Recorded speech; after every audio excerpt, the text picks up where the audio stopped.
बिस्मिल्लाहिर्रहमानिर्रहीम। अस्सलाम वालेकुम। 9th क्लास हमने 8 वाला चैप्टर था न्यूट्रिशन वाला, वो स्टार्ट किया हुआ था और हमने आज उसमें टॉपिक पढ़ना है कार्बोहाइड्रेट्स का। हमने पीछे ये तो देख लिया कि प्लांट्स को कौन कौन सी न्यूट्रिएंट्स चाहिए होती हैं, ठीक है। हमने उसमें मैक्रो न्यूट्रिएंट्स और माइक्रो न्यूट्रिएंट्स देखा था, उसके बाद हमने फर्टिलाइज़र का रोल देखा था, क्लियर हो गया। लेकिन आज जो हमने देखना है वो हमने देखना है कि इंसानों को किस किस चीज़ों की ज़रूरत होती है ज़िंदा रहने के लिए।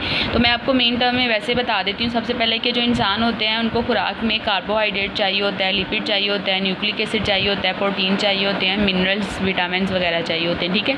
हम डिटेल से इनको आस्ता आस्ता पढ़ेंगे। आज सबसे पहले हमने स्टार्ट करना है कार्बोहाइड्रेट। ह्यूमन जो ज़्यादातर अपनी एनर्जी डेली यूजेस में जो इस्तेमाल करते हैं वो कहाँ से करते हैं? कार्बोहाइड्रेट से करते हैं। और कार्बोहाइड्रेट्स किन किन में किस किस फॉर्म में होता है? कार्बोहाइड्रेट ग्लूकोज की फॉर्म में होता है, माल्टोज की फॉर्म में, लैक्टोज की फॉर्म में, सुक्रोज की फॉर्म में और स्टार्च की फॉर्म में।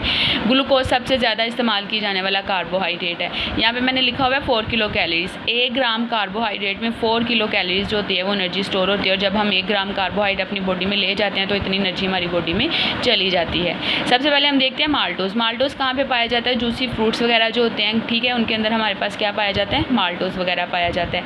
लैक्टोज मिल्क वगैरह में पाया जाता है। इसके अलावा जितने भी डेयरी के प्रोडक्ट्स होते हैं उन सब में क्या पाया जाता है? लैक्टोज पाया जाता है। सुक्रोज जो होता है वो शुगर कैन या शुगर बीट वगैरह में पाया जाता है। स्टार्च जो होता है सीरियल अनाज वगैरह, ठीक है, हमारी दालें वगैरह और ये आटा वगैरह, आटा सारा का सारा क्या होता है? स्टार्च होता है, ठीक है। अब और कुछ एग्जांपल हैं जिसमें ब्रेड आ जाता है, पास्ता आ जाता है, बीन आ जाता है, पोटैटोज़, राइस, ब्रैन और सीरियल्स वगैरह, ये सारे के सारे हमारे पास क्या होते हैं? कार्बोहाइड्रेट से एग्जाम्पल्स हैं। नेक्स्ट देखा जाए तो नेक्स्ट हमारे पास आता है लिपिड। सबसे पहले हमने देखना है कि लिपिड्स बनते कैसे हैं। लिपिड्स तब बनते हैं जब फैटी एसिड्स और ग्लाइसरॉल आपस में रिएक्शन करते हैं तो हमारे पास क्या बन जाता है?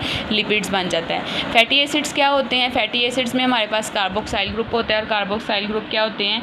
हमारे पास RCOO और साथ क्या लगा हो? OH लगा हो, ठीक हो गया। और ग्लाइसरॉल क्या है? ग्लाइसरॉल का फार्मूला ये है कि हमने 3 कार्बन लीनियर चेन में लेने हैं और सबके साथ क्या लगा देना है? OH लगा देना है। बाकी हमने इस वैलेंसी को पूरा कर लेना है, ठीक है।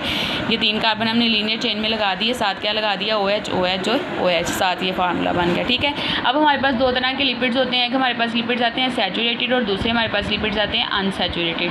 सैचुरेटेड लिपिड्स ऐसे लिपिड्स होते हैं जिसमें कार्बन और कार्बन के दरमियान सिंगल बॉन्ड पाया जाए, ठीक है।